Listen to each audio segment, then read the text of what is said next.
Back to Civil Discourse Now. I'm Mark Small. And I'm Paul Ogden.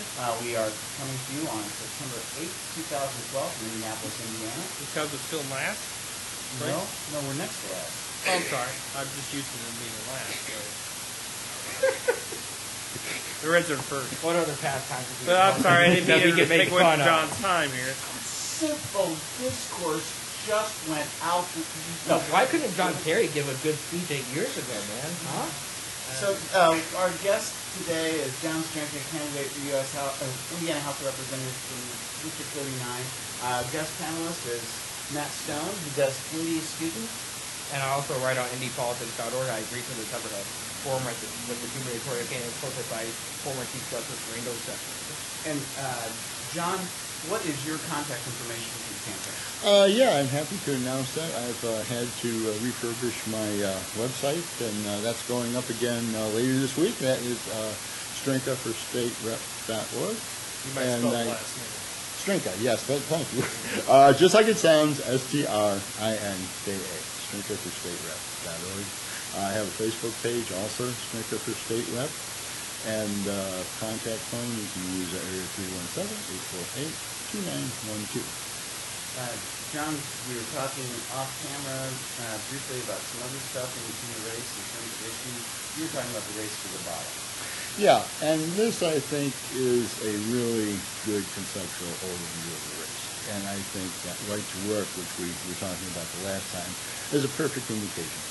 Okay, because by crippling collective bargaining, what you do, and particularly the latter study out of Ogden, but there are lots more, shows that the effect over time is to drive down wages. Okay? What happens is most of the measures that are advocated by leaders in our state government are a race to the bottom. In other words, we want to make the climate favorable for business. Well, how do we do that? Well, for one thing, we let them pay dirt cheap wages. Okay? We let them essentially walk all over their employees. Now, the recent, and this is a city issue more than a state, but the recent issue with the hotel workers comes radically to mind. And that was a situation in which workers essentially were temp workers for an agency, and the contract that hiring agency had with separate hotels would not allow that worker to go to work for another hotel. Not allegedly, quite truly. Quite truly. See the contract? That is. I mean, because they wouldn't let anyone see the contract. Well, That's why it's in the word. I wonder. I might have said allegedly. I wonder if that's not in the contract, why the hotels would be so reluctant to share them.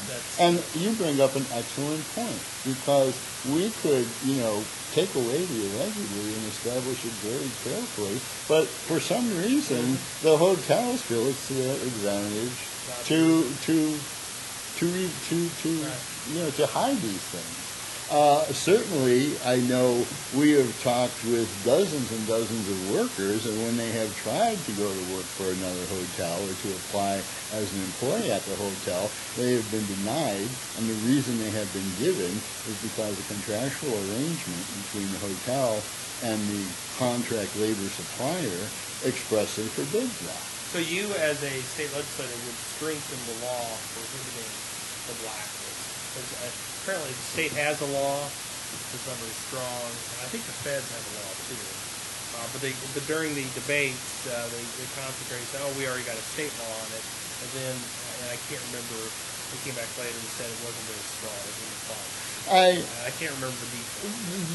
Your recollection of that is essentially correct, and yes, that would be one measure. All right, now since the hotels are local and since the hotels are enjoying a lot of property tax abatements and so forth given on a local level, that's the appropriate way to address it.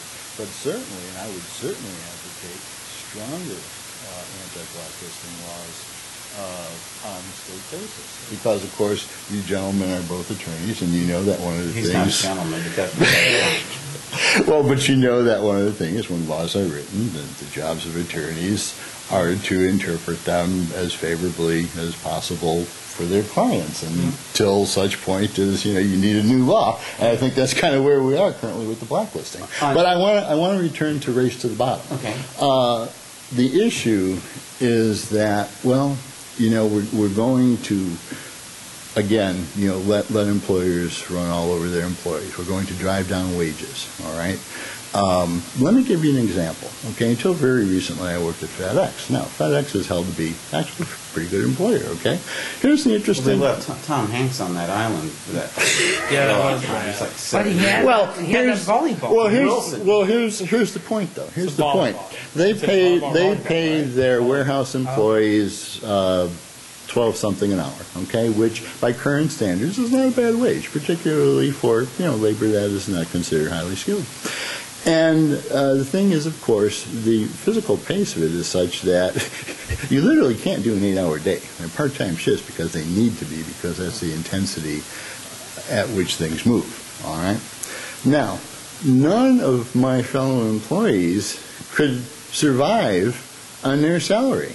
I mean, almost all of them had second jobs, some of them third jobs. And I mean, what kind of society is it when people go to work and they work really hard every day and they can't pay their bills? They get to look forward to their second job after they leave their first job. Now, that's not the America we grew up in. And this, when I say race to the bottom, are the kind of things that's going on.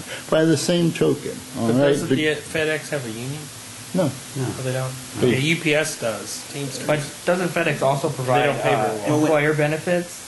Oh, well, In yeah, addition to- you pay for them. Yeah. I can tell you, your contribution can take up the better part of your check. And I understand that, but if part of their salary with you is the employer benefits, isn't that kind of like a fair trade-off considering the health perks you get instead of $15? Would you Not have $15 an hour at and no all. benefits? Not at all. We're proceeding from the wrong assumptions, and I want to get into that. Okay, a race for the bottom. Everything is predicated upon what do we need to make this work economically. Okay. Well, what happens is that when you start from that point, you wind up shorting the people. Okay? Not to ignore your question, okay? But the point is, the benefit should be irrelevant because, health care should be a birthright of every citizen.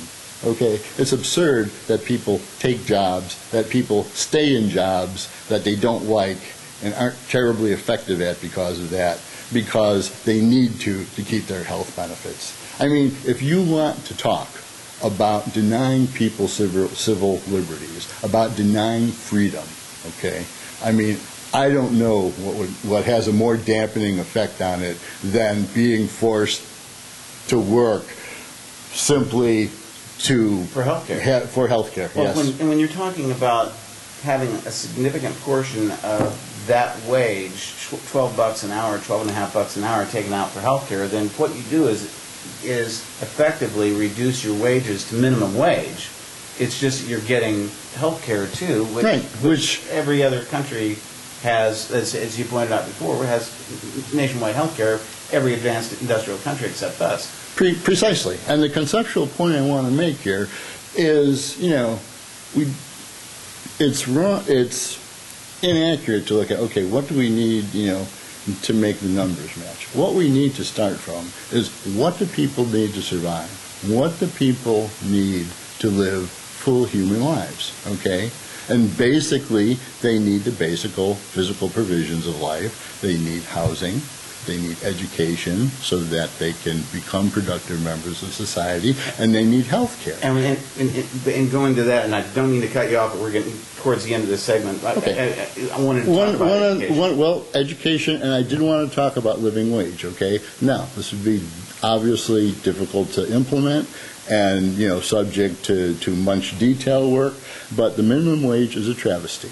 Now, under the Constitution, of course, that is something that falls under the purview of the states. It's a federal minimum wage, but the states can do it higher. What I propose for Indiana, and I want to make this very clear, I propose an immediate living minimum wage legislation. And when I say living wage, I have in mind something on the order of $16 an hour. Okay? Now, obviously, I understand we're going to have to do some very careful planning to get there. But that is what I'm standing for. If I'm elected to office, I will definitely promote that act. What we need to do is not bring jobs in that are essentially slave labor jobs. We need to make people want to come to Indiana because the quality of life is so good here. And one of the ways we're going to do that is to see to it that every citizen of this state is paid a living wage. Well, another aspect of that, though, then would go into education. Absolutely. I know Arizona provides free tuition for any high school graduate in Arizona. And they have a structured system out there in state schools. It's like if you've got a C average through high school, you can go to Northern Arizona University. If you've got a B average, you qualify for another group of universities. If you've got a pretty high GPA, you qualify for full tuition at Arizona State or University of Arizona.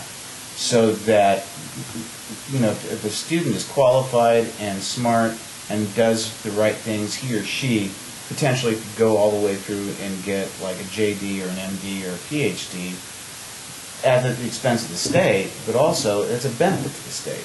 They do upper education, not just. I'm not sure if they do upper education. But I know undergrad. Well, let me comment on that. I'm not familiar with the Arizona system, but let me state. I mean, the other people there are wacko, but I mean, they're educational. Well, let me state unequivocally and categorically that education, right through the doctorate level, is not a privilege. It is a state's responsibility to provide that for all its citizens. All right. So when we're talking about Purdue, you know, Mitch Daniels, swallow your cornflakes. The University of Purdue should be. Excuse me. It is. I had two sons that go there, so shame on me. But Purdue University should be, you know, freely available to all citizens of Indiana who can qualify.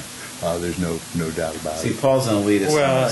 Well, let me first say, we do not need more JDs. There's too many lawyers getting out who have absolutely no job at all. I know, but we do need. And they have six-figure. Well, they wouldn't have six-figure debt. We do need PhDs in anthropology. We do need PhDs in history. Do we need PhD? Yes, we do for our society. The point is this. You know, if you take a look at most Republican arguments, they're mostly based on a total lack of knowledge of history.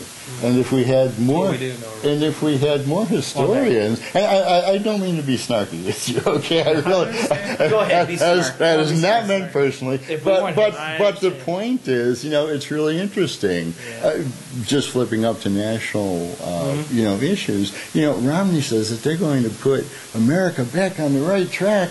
But what he doesn't say is he's going to do that by putting back the policies that busted it in the first place. That's absurd. I mean,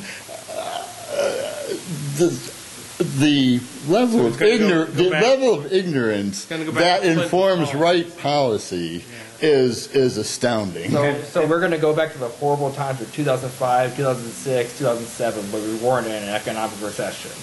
Well, we had. Let me see. No. We were not in good economic times really then. It was kind of a false. Well, let me just put something in context. All right, between 2000 and 2007, so we're talking all the Bush years. Okay, there was actually a small increase in individual wages. Okay, 100% of that increase in wealth went to the top 1%. None of it went to anybody below. So, if you think that's a good policy, I tend to disagree. And there's been a baseline on wages for middle income since 1981, and the dark years started. Our time is up on this segment. John Strinka, do more. Thanks for being on. I'm sorry, I didn't mean to. No, don't worry about it. Okay. John, you're much nicer than Mark. Thanks for being on. Oh. Okay, where are we going? You get on the Green Facebook page, don't you? So which one? The Green, or the Libertarian. Geez, I don't know. It's small, maybe. Mike. Small? No, I'm Mark Small. He's Matt Stone. Stone. And that's Paul Ogden and John Strinka. We're done this week. Thank you very much. Join us next week. Civil Discourse Now. I'm Mark Small. I'm Paul Ogden. That's Paul.